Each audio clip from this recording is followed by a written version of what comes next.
اگر ہم زندگی میں کوئی مقام حاصل کرنا چاہتے ہیں تو ہم خواہ کسی بھی شعبے میں ہوں، چاہے ہم تعلیم حاصل کر رہے ہوں، طالب علم ہوں، محنت میں عظمت بھی ہے اور عزت بھی ہے۔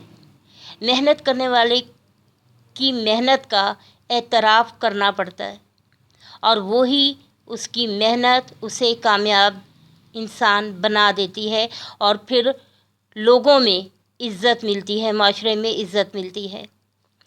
طلباء کو بتانا کہ صرف تفویض شدہ کام کر دینا ہی کافی نہیں ہوتا، ہر کام دل جمعی اور دلچسپی سے کیا جانا چاہیے۔ اس کو تو آپ انڈر لائن کریں اور سمجھیں بہت اچھے طریقے سے کہ اگر کوئی کام دے دیا جائے، بس اس کو کر کے سائڈ پہ رکھ دینا، اس کو کر کے پھینک دینا، اس کو کر کے جان چھڑا لینا کافی نہیں ہے۔ ہو تو وہ گیا، لیکن کامیاب کام کون سا ہوتا ہے؟ جس میں دل جمعی، دل لگا کر، محنت کر کے، کوشش کر کے، دلچسپی لے کر اس کو مزید بہتر کرنے کی کوشش کی جائے، وہ کام محنت میں آتا ہے اور وہ کامیابی دلاتے ہیں اور عزت دلاتے ہیں۔ تیسرا، طلباء کی اخلاقی تربیت کرنا۔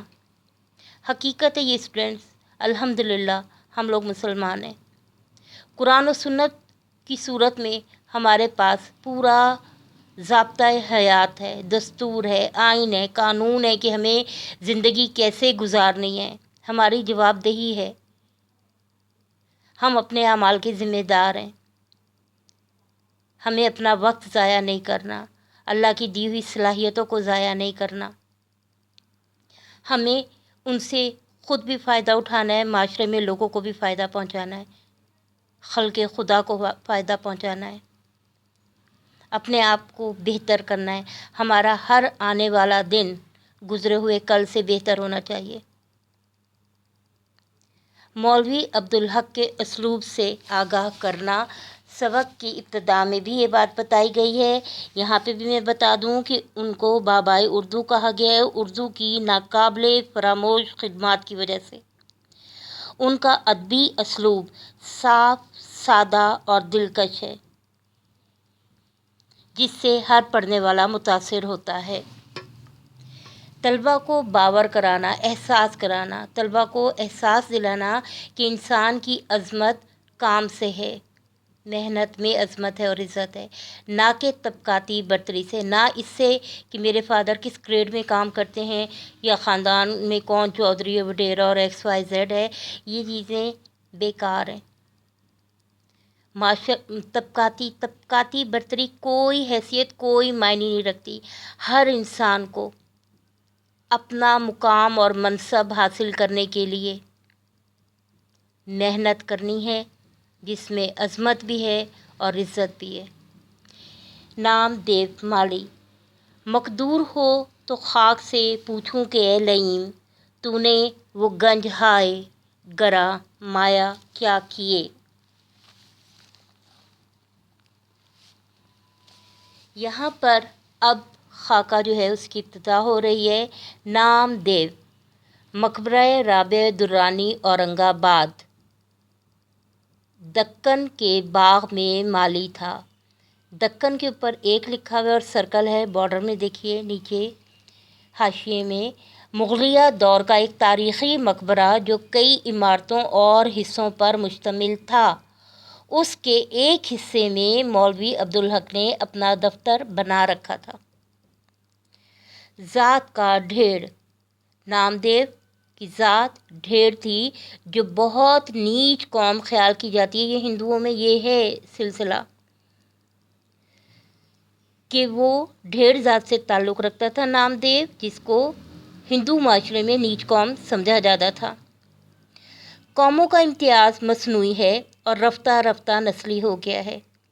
نظریہ پاکستان کو ذرا ذہن میں لائیں۔ ہم نے جب یہ سبق پڑھا تھا تو وہاں بتایا دنیا میں دو ہی قومیں، ایک وہ جو کہ اللہ کو مانتی ہیں اور ایک وہ جو اللہ کو نہیں مانتی، اور دنیا میں قومیت کی بنیادیں بھی دو ہیں، جس میں سے ایک مغربی تصور ہے، اور یہ وہ ہے کہ رفتہ رفتہ یہ نسلی ہو گیا ہے۔ ابھی آج کے دور میں بھی یہی سب مسئلے چل رہے ہیں۔ ہم دیکھ رہے ہیں کہ امریکہ میں فسادات کیوں ہو رہے ہیں؟ نسلی تعصب، رنگ کا تعصب، اور پھر یہ چیزیں انسان کو انسانیت سے گرا دیتی ہیں۔ قومیں، جغرافیائی حدود، زبان، ثقافت، رنگ، نسل، یہ چیزیں انسان کو انسانیت کے منصب سے گرا دیتی ہیں اگر تعصب بن جائیں۔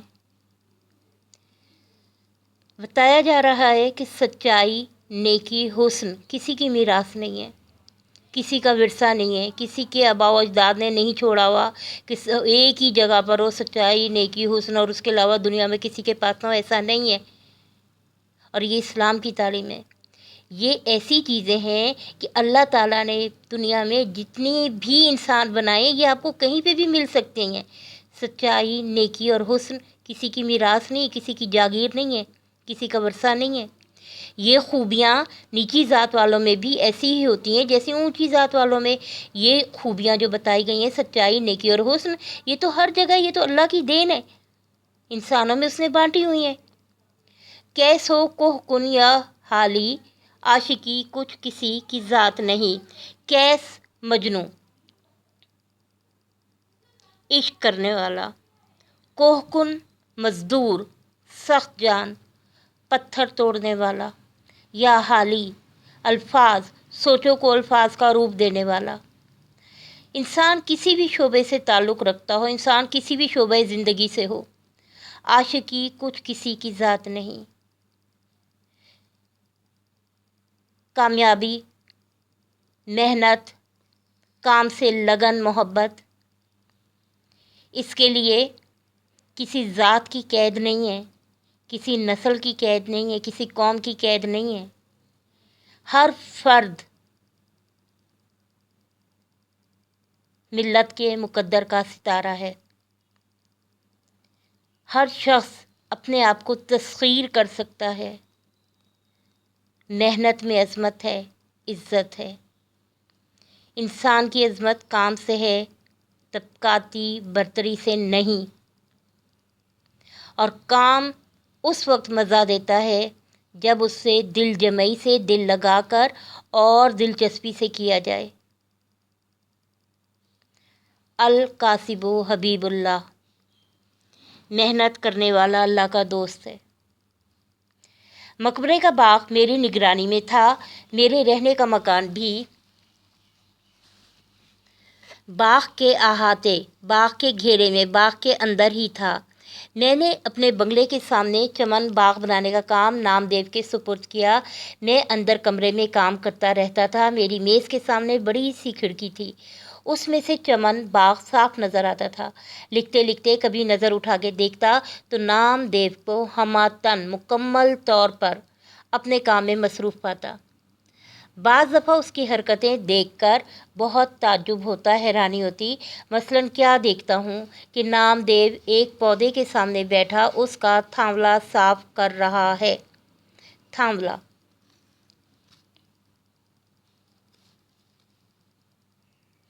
پودے کا، درخت کا گھیرا،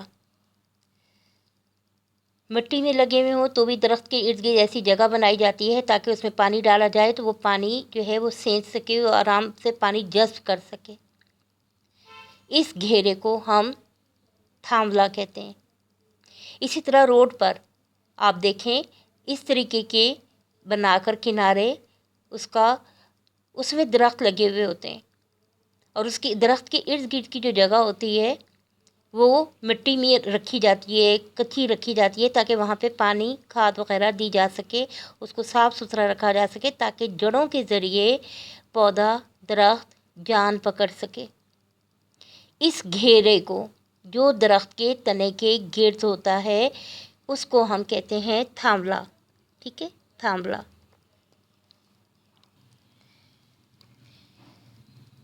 درخت کے پودے کے سامنے بیٹھا اس کا تھاملا صاف کر رہا ہے، درخت کے گھیرے کی جو جگہ ہے وہ صاف کر رہا ہے۔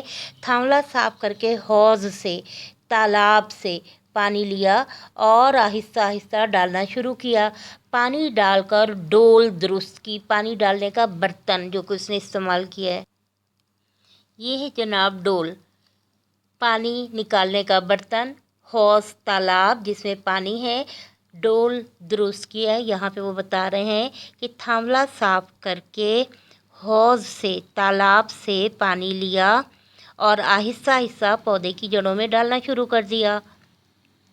پانی ڈال کر ڈول درست کی اور ہر رخ سے پودے کو مڑ مڑ کے دیکھا۔ پھر الٹے پاؤں پیچھے ہٹ کر اسے دیکھنے لگا۔ ہر رخ سے، ہر سمت سے، ہر طرف سے پودے کو وہ دیکھ رہا ہے۔ پھر الٹے پاؤں پیچھے کی طرف آنا، پیچھے کی طرف مڑا اور مڑا بھی نہیں، پیچھے الٹے پاؤں چلا، پیچھے کی طرف آیا اور الٹے پاؤں پیچھے ہٹ کر اسے دیکھنے لگا۔ دیکھتا جاتا تھا اور مسکراتا اور خوش ہوتا تھا۔ یہ دیکھ کر مجھے حیرت بھی ہوئی، حیرانی بھی ہوئی اور خوشی بھی۔ کام اسی وقت کام ہوتا ہے جب اس میں لذت آنے لگے۔ بے مزہ کام نہیں، بیگار ہے، مشقت ہے، تکلیف دہ ہے، اذیت ہے، سزا ہے۔ اسے انڈر لائن کریں یہاں سے۔ کام اسی وقت کام ہوتا ہے، کام اسی وقت ہوتا ہے جب اس میں لذت آنے لگے، مزہ آئے۔ کام میں دلچسپی ہو، مزہ آئے، دل جمعی سے کیا جائے تو پھر محنت میں عظمت ہے۔ بے مزہ کام، جس کام میں ہم دلچسپی نہ لیں، جس کام میں ہم محنت نہ کریں، جس کام کو ہم وقت نہ دیں، جس کام کو ہم سمجھ کے کرنے کی کوشش نہ کریں، بس جان چھڑائیں، تو وہ بیگار بن جاتی ہے، مشقت بن جاتی ہے، سزا بن جاتی ہے۔ پھر اس کے رزلٹ ویسے نہیں آتے، اس کے نتائج ویسے نہیں آتے۔ اسی لیے کہا گیا بے مزہ کام نہیں، بیگار ہے۔ اور یہی چیز یہاں بتائی گئی ہے کہ طلبہ کو بتائیں کہ صرف تفویض شدہ کام کر دینا کافی نہیں ہے، ہر کام دل جمعی اور دلچسپی سے کیا جانا چاہیے۔ اسے انڈر لائن کریں۔ کام اسی وقت ہوتا ہے جب اس میں لذت آنے لگے، بے مزہ کام نہیں، بیگار ہے۔ اب مجھے اس سے دلچسپی ہونے لگی، یہاں تک کہ بعض اوقات اپنا کام چھوڑ کر اسے دیکھا کرتا مگر اسے کچھ خبر نہ ہوتی۔ وہ اپنے کام میں مگن ہوتا، مصروف ہوتا، اسے خبر نہ ہوتی کہ کوئی دیکھ رہا ہے یا اس کے آس پاس ارد گرد کیا ہو رہا ہے۔ وہ اپنے کام میں مگن رہتا، مصروف رہتا۔ اس کے کوئی اولاد نہ تھی۔ وہ اپنے پودوں، پیڑوں، درخت ہی کو اپنی اولاد سمجھتا تھا اور اولاد کی طرح ان کی پرورش اور نگہداشت کرتا۔ ان کو سرسبز اور شاداب دیکھ کر ایسا ہی خوش ہوتا جیسے ماں اپنے بچوں کو دیکھ کر خوش ہوتی ہے۔ وہ ایک ایک پودے کے پاس بیٹھتا، ان کو پیار کرتا، جھک جھک کے دیکھتا۔ اسے ایسا معلوم ہوتا گویا جیسے ان سے چپکے چپکے باتیں کر رہا ہے، یعنی اس کی پوری مصروفیت، پوری توجہ پودوں پر ہوتی تھی۔ جیسے جیسے وہ بڑھتے اور پھولتے پھلتے نشو و نما پاتے، اس کا دل بھی بڑھتا اور پھولتا تھا۔ پودوں کو جان پکڑتے دیکھ کر اس کا دل بھی خوش ہوتا تھا۔ ان کو توانا اور ٹانٹا دیکھ کر اس کے چہرے پر خوشی کی لہر دوڑ جاتی۔ توانا، پھلتا پھولتا، ٹانٹا کمزوری سے جان پکڑنا، نزاکت سے مضبوطی کی طرف جانا، چھوٹی سی کونپل سے یا بیج سے ایک نرم و نازک پودے کے باہر آنے کے بعد اس کا مضبوط ہونا دیکھ کر اس کے چہرے پہ خوشی کی لہر دوڑ جاتی تھی۔ کبھی کسی پودے میں اتفاق سے کیڑا لگ جاتا یا کوئی اور روگ بیماری پیدا ہو جاتی تو اسے بڑا فکر ہوتا، بازار سے دوائیں لاتا، باغ کے داروغہ نگران یا مجھ سے کہہ کر منگواتا، دن بھر اسی میں لگا رہتا اور اس پودے کی ایسی سیوا کرتا، اتنی خدمت کرتا، ایسی تیمارداری کرتا جیسے کوئی ہمدرد اور نیک دل ڈاکٹر اپنے عزیز بیمار کی کرتا ہے۔ ہزار جتن کرتا، بہت کوشش کرتا، بہت وقت دیتا، بہت خدمت کرتا اور اسے بچا لیتا۔ اور جب تک وہ تندرست نہ ہو جاتا اسے چین نہ آتا، سکون نہ آتا۔ اس کے لگائے ہوئے پودے ہمیشہ پروان چڑھے اور کبھی کوئی پیڑ ضائع نہ ہوا۔ باغوں میں رہتے رہتے اسے جڑی بوٹیوں کی بھی شناخت ہو گئی تھی، خاص کر بچوں کے علاج میں اسے بڑی مہارت تھی۔ دور دور سے لوگ اس کے پاس بچوں کے علاج کے لیے آتے تھے۔ وہ اپنے باغ ہی میں سے جڑی بوٹیاں لا کر بڑی شفقت اور غور سے ان کا علاج کرتا۔ کبھی کبھی دوسرے گاؤں والے بھی اسے علاج کے لیے بلا لے جاتے، بلا تامل، بغیر جھجک کے، بغیر رکے، کوئی بہانہ کیے بغیر چلا جاتا، مفت علاج کرتا اور کبھی کسی سے کچھ نہیں لیتا تھا۔ خدمت خلق، پودوں اور بچوں سے محبت، انسانیت سے محبت، شرافت، نیکی، بھلائی، یہ وہ اوصاف ہیں جو یہاں بتائے گئے ہیں۔ وہ خود بھی بہت صاف ستھرا رہتا تھا اور ایسا ہی اپنے چمن کو باغ کو بھی رکھتا ہے، اس قدر پاک صاف جیسے رسوئی کا چوکا۔ رسوئی چولہے کو کہتے ہیں اور اس کے ارد گرد کی جگہ سے ہے رسوئی کا چوکا۔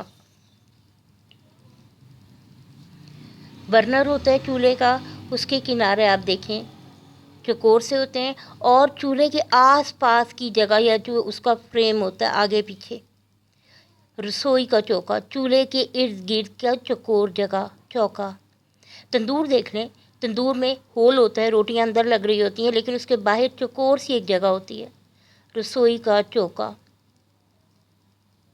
چولہے کے ارد گرد کی چوکور جگہ جہاں کھانا وانا بنتا ہے اس کو صاف رکھنا۔ چمن کو وہ اس طرح صاف رکھتا تھا جیسے کھانا پکانے کی جگہ کو صاف رکھا جاتا ہے۔ تشبیہ: کیا مجال جو کہیں گھاس پھوس یا کنکر پتھر پڑا رہے۔ روشیں، روش کی جمع، کیاریاں باقاعدہ بنی ہوئی، تھاملے گھیرے درست، سینچائی پانی دینا، شاخوں کی کاٹ چھاٹ تراش خراش، جھاڑیاں نہیں بننے دینا، جنگل نہیں بننے دینا، جھاڑنا بہارنا، پتے جھاڑنا نکھارنا، صاف کرنا، صبح شام روزانہ 24 گھنٹے کا کام، غرض یہاں تک کہ سارے چمن کو آئینے کی طرح صاف شفاف بنا رکھا تھا، چمکدار صاف ستھرا گویا آئینہ۔ باغ کے دروازہ عبد الرحیم خان فینسی خود بھی بڑے کارگزار اور مستعد شخص ہیں، کام کرنے والے ہنرمند شخص ہیں، وہ دوسروں سے بھی کھینچ تان کے کام لیتے ہیں۔ اکثر مالیوں کو ڈانٹ ڈپٹ کرنی پڑتی ہے ورنہ ذرا بھی نگرانی میں ڈھیل ہو جائے ہاتھ پر ہاتھ رکھ کر بیٹھ گئے یا بیڑی پینے لگے، سگریٹ پینے لگے۔ عبد الرحیم خان فینسی خود بھی محنتی ہیں، کام کرنے والے ہیں اور دوسروں سے کام کروانا بھی جانتے ہیں۔ مالیوں کو ڈانٹ پڑتی ہے کیونکہ وہ ذرا بھی دیکھتے ہیں کہ نگرانی میں کمی آئی، ان کو کوئی نہیں دیکھ رہا، آرام سے بیٹھ گئے ہاتھ پہ ہاتھ رکھ کے، فارغ۔ محاورہ ہاتھ پہ ہاتھ رکھنا، فارغ ہو جانا، فراغت، فرصت۔ یا بیڑی پینے لگے، سگریٹ کی ایک قسم، یا سائے میں جا لیٹے آرام کرنے لگے۔ عام طور پر انسان فطرتاً کاہل اور کامچور واقع ہوا ہے۔ انسان کی فطرت میں یہ چیز ہے کہ وہ آرام طلب ہے، وقت ضائع کرتا ہے، محنت سے بھاگتا ہے۔ اس لائن کو بھی انڈر لائن کریں۔ عام طور پر انسان فطرتاً کاہل اور کامچور واقع ہو گیا ہے، لیکن اپنی اسی فطرت کو بدلنا ہے اور پھر اس تبدیلی کے نتیجے میں آگے جانا ہے، اس محنت کے نتیجے میں آگے جانا ہے، آرام طلبی سے بھاگنا ہے، ہاتھ پہ ہاتھ رکھے فارغ فرصت سے نہیں بیٹھنا، ادھر ادھر اچھا کر لیتے ہیں، اچھا ہو جائے گا، ادھر ادھر چھپنا نہیں ہے، آرام نہیں کرنا۔ آرام طلبی ہمیں کچھ موروثی ہو گئی ہے، خاندانی ہو گئی ہے، نسلوں میں آ رہی ہے، لیکن نامدیو کو کبھی کچھ کہنے سننے کی نوبت نہ آئی، کبھی ایسا موقع نہ آیا۔ وہ اپنے کام میں اتنا مصروف ہوتا تھا کہ اپنے کام سے کام رکھتا تھا، وہ دنیا و مافیا سے بے خبر اپنے کام میں لگا رہتا تھا، اپنے کام سے کام رکھتا تھا، کوشش کرتا تھا، نہ ستائش کی تمنا، نہ صلے کی پرواہ۔ اس کو بھی انڈر لائن کریں۔ ذرا سا کام کر کے یہ نہ دیکھیں کہ کوئی تعریف کر رہا ہے اور نہ صلے کی پرواہ رکھیں، محنت کریں، نتیجہ اللہ پہ چھوڑ دیں، محنت میں کمی نہیں چھوڑنی، اپنے آپ کو تھکا دینا ہے، 24 گھنٹے دن رات محنت کرنی ہے، دنیا کی طرف نہیں دیکھنا، صلے کی پرواہ نہیں کرنی، محنت میں کمی نہ چھوڑیں، نتیجہ اللہ پہ چھوڑ دیں۔ ایک سال بارش بہت کم ہوئی، کنوؤں اور باولیوں، چھوٹے چھوٹے گڑھے جن میں پانی بھر جاتا ہے، پانی برائے نام رہ گیا، باغ پر آفت ٹوٹ پڑی، محاورہ ہے مصیبت آ گئی، ظاہر ہے پانی زندگی ہے، آب حیات ہے، پانی نہیں تو زندگی کا وجود ہی نہیں، بارشیں نہیں ہوئی، قحط کی سی صورت ہو گئی، پانی ختم ہو رہا تھا، بہت سے پودے اور پیڑ تلف ہو گئے، گرمی پیاس، پودوں کو پانی نہیں ملا، ختم ہو گئے، تلف ہو گئے، جو بچ رہے ایسے نڈھال، ایسے مرجھائے ہوئے، کمزور، جیسے دق کے بیمار، دق ٹی بی کا مرض، پھیپھڑوں میں کی تکلیف، خون کی الٹیاں ہوتی ہیں اور نتیجتاً جسم پیلا پڑ جاتا ہے اور کمزوری نکاہت۔ تو یہاں پہ پیلے درخت، پیلے پودے، مرجھائے کملائے کمزور، تو ان کو تشبیہ دی گئی ہے دق کے بیمار، جیسے ٹی بی کے بیمار، لیکن نام دیو کا چمن ہرا بھرا تھا اور وہ دور دور سے ایک ایک گھڑا پانی کا سر پر اٹھا کے لاتا، پودوں کو سینچتا، پانی دیتا۔ یہ وہ وقت تھا کہ قحط نے لوگوں کے اوسان خطا کر رکھے تھے۔ اوسان خطا ہونا، حواس گم ہونا، پریشان حال۔ اوسان خطا کر رکھے تھے، لوگ پریشان حال تھے، پودے مرجھا رہے تھے، باغات اجڑ رہے تھے، فصلوں کو پانی نہیں مل رہا تھا اور انہیں پینے کو پانی مشکل سے میسر آتا تھا، مگر یہ خدا کا بندہ یعنی نام دیو کہیں نہ کہیں سے لے ہی آتا اور اپنے پودوں کی پیاس بجھاتا۔ جب پانی کی قلت اور بڑھی، پانی کی کمی اور بڑھی، تو اس نے راتوں کو بھی پانی ڈھو ڈھو کر، ڈال ہے وہ ڈھو ڈھو کر، اٹھا اٹھا کر، پانی اٹھا اٹھا کر لانا شروع کیا۔ پانی کیا تھا؟ یوں سمجھیے کہ آدھا پانی اور آدھی کیچڑ ہوتی تھی، یعنی گدلا پانی ہوتا تھا۔ لیکن یہی گدلا پانی، مٹی ملا پانی پودوں کے حق میں آب حیات تھا، زندگی بخش تھا۔ میں نے اس بے مثل کارگزاری پر اسے انعام دینا چاہا۔ میں نے اس بے مثل یعنی یہ اس کی ملازمت کا حصہ نہیں تھا، لیکن اسے پودوں کا خیال تھا، پودوں کا درد تھا، وہ ان کی زندگی چاہتا تھا، تو وہ راتوں کو بھی پانی لے کر آتا تھا ڈھونڈ ڈھونڈ کے دور دراز سے۔ اس کام سے میں متاثر ہوا، میں نے انعام دینا چاہا تو اس نے لینے سے انکار کر دیا۔ شاید اس کا کہنا ٹھیک تھا کہ اپنے بچوں کو پالنے پوسنے، اپنے بچوں کی پرورش کرنے میں کوئی انعام کا مستحق نہیں ہوتا، کیسی ہی تنگی ترشی ہو، ہر حال میں کرنا ہی پڑتا ہے۔ جب اعلیٰ حضرت حضور نظام کو اورنگ آباد کی خوشگوار اچھی آب و ہوا میں باغ لگانے کا خیال ہوا تو یہ کام ڈاکٹر سید سراج الحسن نواب سراج یار جنگ بہادر، ناظم تعلیمات، جو کہ تعلیمات کے شعبے کے نگران تھے، ان کو تفویض ہوا، سونپا گیا۔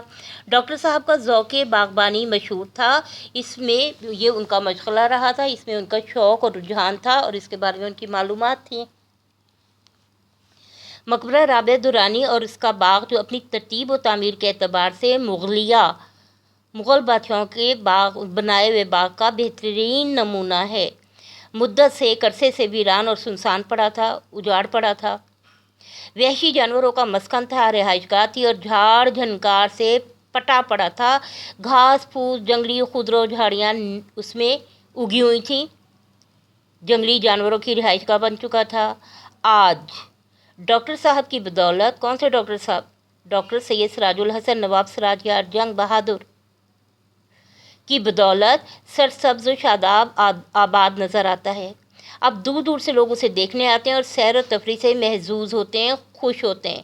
ڈاکٹر صاحب کو آدمی پرکھنے میں بھی کمال تھا اور ڈاکٹر صاحب آدمیوں کے بارے میں جانتے تھے، ان کا تجربہ تھا۔ وہ نام دیو کے بڑے قدردان تھے اور وہ نام دیو کی عزت کرتے تھے، کیونکہ ایک تو وہ تجربہ کار شخص سے اور محنتی کام کرنے والے آدمی کو عزت ملتی ہے۔ اسے مقبرے سے شاہی باغ میں لے گئے۔ شاہی باغ آخر شاہی باغ تھا۔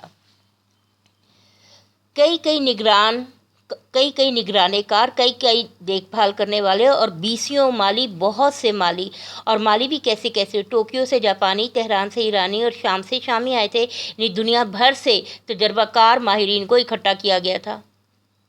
ان کے بڑے ٹھاٹ تھے، ان کے بڑے انداز تھے، ملک دنیا سے آئے ہوئے تھے، مختلف جگہوں سے آئے تھے اور شاہی باغ میں ملازمت کر رہے تھے۔ یہ ڈاکٹر صاحب کی اوپس تھی، ایجاد تھی۔ وہ شاہی باغ کو حقیقت میں شاہی باغ بنانا چاہتے تھے، وہ واقعی اس کو خوبصورت ترین باغ بنانا چاہتے تھے جو انہوں نے ماہرین کی خدمات لی ہوئی تھیں۔ یہاں بھی نام دیو کا وہی رنگ تھا۔ نام دیو کو یہاں لے آئے، لیکن نام دیو نے یہاں بھی کام سے کام ہی رکھا۔ اس نے نہ فن باغبانی کی کہیں تعلیم پائی تھی اور نہ اس کے پاس کوئی سند یا ڈپلومہ تھا، البتہ کام کی دھن تھی، کام سے سچا لگاؤ تھا اور اسی میں اس کی جیت تھی۔ اس لائن کو بھی انڈرلائن کریں، یہ ہے پیغام کہ کام اس وقت مزہ دیتا ہے جب وہ لگن اور جنون بن جائے۔ کام سے سچا لگاؤ، کام سے محبت اس میں جیت دلا دیتا ہے، کامیاب کر دیتا ہے۔ اور ہمارے معاشرے میں ایسے لوگ بھرے ہوئے ہیں۔ ڈاکٹر قدیر کی آپ ذرا بایوگرافی پڑھیں، ان کی زندگی کی کتاب پڑھیں، وہ بھی یہی کہتے ہیں کہ میں کام میں جب لگ جاتا تھا تو مجھے کھانے پینے کا ہوش نہیں رہتا تھا، گھر والے انتظار کرتے تھے، میرے پاس پیغام آ جاتا تھا لیکن میں اپنے کام کو چھوڑنے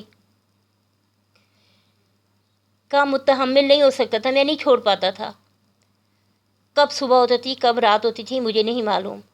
آپ علامہ اقبال کی زندگی دیکھ لیں، آپ قائد اعظم کی زندگی دیکھ لیں، آپ دنیا کے بہترین لیڈرز کو جن کو دنیا مانتی ہے، نیلسن منڈیلا کو بھی پڑھ لیں آپ، اور لوگوں کو بھی پڑھ لیں۔ بلکہ ایک کتاب ہے دنیا کی 100 کامیاب دلچسپ شخصیات جنہوں نے دنیا میں واقعی کارنامے انجام دیے، ان کی بایوگرافی اٹھا کے پڑھ لیں، ان کی زندگی کی کتاب پڑھ لیں۔ سب میں یہی ہے، سب میں آپ کو یہی نظر آئے گا کہ جو لوگ دنیا میں اپنے آپ کو منوا لیتے ہیں ان میں کام کی دھن ہوتی ہے، کام سے سچا لگاؤ ہوتا ہے، اور اسی میں ان کی جیت ہوتی ہے۔ شاہی باغ میں بھی اسی کا کام مہا کاجلا سب سے اچھا رہا۔ دوسرے مالی لڑتے جھگڑتے، سیندھی دیسی شراب پیتے، یہ نہ کسی سے لڑتا جھگڑتا نہ سیندھی شراب پیتا، یہاں تک کہ کبھی بیڑی سگریٹ سگار وغیرہ بھی نہیں پی، بس یہ تھا اور اس کا کام۔ ایک دن نامعلوم کیا بات ہوئی، پتہ ہی نہ چلا کہ شہد کی مکھیوں کی یورش ہوئی، حملہ ہوا، شہد کی مکھیوں کا جھلڑ آیا، سب مالی بھاگ بھاگ کر چھپ گئے۔ نامدیو کو خبر بھی نہ ہوئی کہ کیا ہو رہا ہے، کہ کیا معاملہ ہے۔ وہ اپنے کام میں لگا رہا، اسے کیا معلوم تھا کہ قضا موت اس کے سر پر کھیل رہی ہے۔ مکھیوں کا غضبناک جھلڑ جو تھا اس غریب پر ٹوٹ پڑا، حملہ کر بیٹھا، کاٹنے لگا، اتنا کاٹا کہ بے دم ہو گیا، کہ اس میں سکت نہیں رہی، مقابلہ نہیں کر سکا، اور آخر کار اسی تکلیف میں، شہد کی مکھیوں کے کاٹنے میں ہی کی تکلیف میں ہی اس نے جان دے دی۔ نامدیو کے اوصاف: محنتی، قابل، اپنے فن میں مہارت رکھنے والا، کام سے کام رکھنے والا، کام کی دھن رکھنے والا، لگن رکھنے والا، سچا لگاؤ رکھنے والا، محنتی۔ وہ بہت سادہ مزاج، بھولا بھالا، منکسر المزاج تھا، اور صاف۔ اس کے چہرے پر بشاشت اور لبوں پر مسکراہٹ کھلتی تھی، فریش رہتا تھا، تازہ دم دکھائی دیتا تھا، کام سے محبت کرتا تھا، اور پھر پودوں کو دیکھ کر ان کے نتیجے دیکھ کے خوش ہوتا تھا۔ چھوٹے بڑے ہر ایک سے جھک کر ملتا، عاجزی، انکساری، محبت۔ غریب تھا، تنخواہ بھی کم تھی، اس پر بھی اپنے غریب بھائیوں کی بساط سے بڑھ کر، اپنی حیثیت سے بڑھ کر مدد کرتا تھا۔ کام سے عشق تھا، کام سے محبت تھی، اور آخر کام کرتے کرتے ہی اس دنیا سے رخصت ہو گیا، اور جب وہ دنیا سے گیا تب بھی وہ کام ہی کر رہا تھا، وہ باغ میں تھا، کام میں مصروف تھا کہ شہد کی مکھیوں کی یورش ہوئی اور انہیں اتنا کاٹا کہ آخر اسی تکلیف میں شہد کی مکھیوں کے کاٹنے کے باعث اس کی موت واقع ہوئی۔ گرمی ہو یا جاڑا، دھوپ ہو یا سایہ، وہ دن رات برابر کام کرتا رہا۔ دیکھیے یہ سب میں حسن تضاد ہے، اس جملے میں ایک دوسرے کے متضاد الفاظ سے اتنی خوبصورتی پیدا کی گئی ہے۔ گرمی، جاڑا، سردی، دھوپ، سایہ، دن رات برابر کام کرتا تھا، 24 گھنٹے ہر موسم میں کام کرتا تھا۔ اسے کبھی یہ خیال نہ آیا کہ میں بہت کام کرتا ہوں یا میرا کام دوسروں سے بہتر ہے، اس لیے اسے اپنے کام پر فخر یا غرور نہ تھا۔ وہ یہ باتیں جانتا ہی نہ تھا۔ اسے کسی سے بیر تھا نہ جلاپن، نہ دشمنی تھی نہ حسد۔ وہ سب کو اچھا سمجھتا اور سب سے محبت کرتا تھا۔ وہ غریبوں کی مدد کرتا، وقت پر کام کرتا، آدمیوں، جانوروں، پودوں کی خدمت کرتا، لیکن صفحہ نمبر 83 دیکھیے، 83، اسے یہ کبھی احساس نہ ہوا کہ وہ کوئی نیک کام کر رہا ہے۔ نیکی اس وقت تک نیکی ہے جب تک آدمی کو یہ نہ معلوم ہو کہ وہ کوئی نیک کام کر رہا ہے۔ جہاں اس نے یہ سمجھنا شروع کیا نیکی نیکی نہیں رہتی، اسے انڈر لائن کیجیے۔ نیکی اس وقت تک نیکی ہے جب تک آدمی کو یہ نہ معلوم ہو کہ وہ کوئی نیک کام کر رہا ہے۔ جہاں اس نے یہ سمجھنا شروع کیا نیکی نیکی نہیں رہتی، انڈر لائن کیجیے اسے۔ وہی بات کہ بے لوث ہو کر اللہ پہ بھروسہ رکھ کے محنت کریں، نتیجہ اللہ پہ چھوڑ دیں۔ جب کبھی مجھے نامدیو کا خیال آتا ہے تو میں سوچتا ہوں کہ نیکی کیا ہے اور بڑا آدمی کسے کہتے ہیں۔ انڈر لائن کیجیے، ہر شخص میں، یہاں سے انڈر لائن کیجیے جہاں تک میں پڑھ رہی ہوں، ہر شخص میں قدرت نے کوئی نہ کوئی صلاحیت، ہنر رکھا ہے۔ اس صلاحیت کو، اس ہنر کو، اس فن کو جو کہ اللہ تعالیٰ نے اس کے اندر رکھا ہے، درجہ کمال تک محنت کر کے عروج تک پہنچانے میں ساری نیکی اور بڑائی ہے، عظمت ہے، نیکی ہے، بھلائی ہے۔ اپنے آپ کو تسخیر کرنا، اپنے آپ کو منوانا، کام، محنت، عظمت۔ درجہ کمال تک نہ کبھی کوئی پہنچا ہے نہ پہنچ سکتا ہے، لیکن وہاں تک پہنچنے کی کوشش ہی میں انسان بنتا ہے اشرف المخلوقات۔ یہ سمجھو کندن ہو جاتا ہے، سونا ہو جاتا ہے۔ انڈر لائن کیجئے، یہاں تک کندن ہو جاتا ہے۔ محنت میں عظمت ہے، محنت عزت دلاتی ہے، محنت کامیاب کرتی ہے۔ محنت کیجئے، سلے سے بے پرواہ ہو کر، تعریف سے بے پرواہ ہو کر نتیجہ اللہ پہ چھوڑ دیجئے۔ حساب کے دن جب اعمال کی جانچ پڑتال ہوگی، خدا یہ پوچھے گا کہ میں نے جو استعداد صلاحیت تمہیں ودیت کی تھی، سونپی تھی، دی تھی، امانتاً ہمارے پاس زندگی ہے، ہمیں جواب دہ ہونا ہے۔ اسے کمال تک پہنچانے اور اس سے کام لینے میں تو نے کیا کیا، اور خلق اللہ کو اسے کیا فیض پہنچایا، کیا فائدہ پہنچایا۔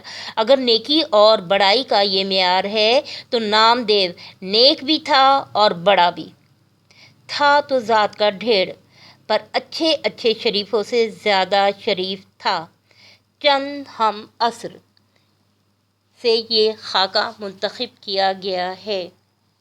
مت سہل اسے جانو، پھرتا ہے فلک برسوں، تب خاک کے پردے سے انسان نکلتا ہے۔ عزت محنت کرنے والے کو ملتی ہے۔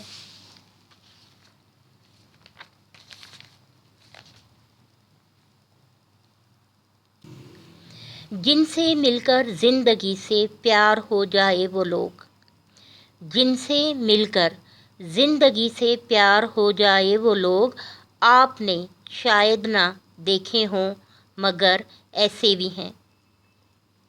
اپنا خیال رکھیے، سب کا خیال رکھیے۔ محنت میں عظمت ہے، کوشش کیجیے کہ زندگی مہلت ہے، وقت ہے، ضائع نہ ہو۔ بے مزہ کام نہیں، بیگار ہے۔ اللہ حافظ۔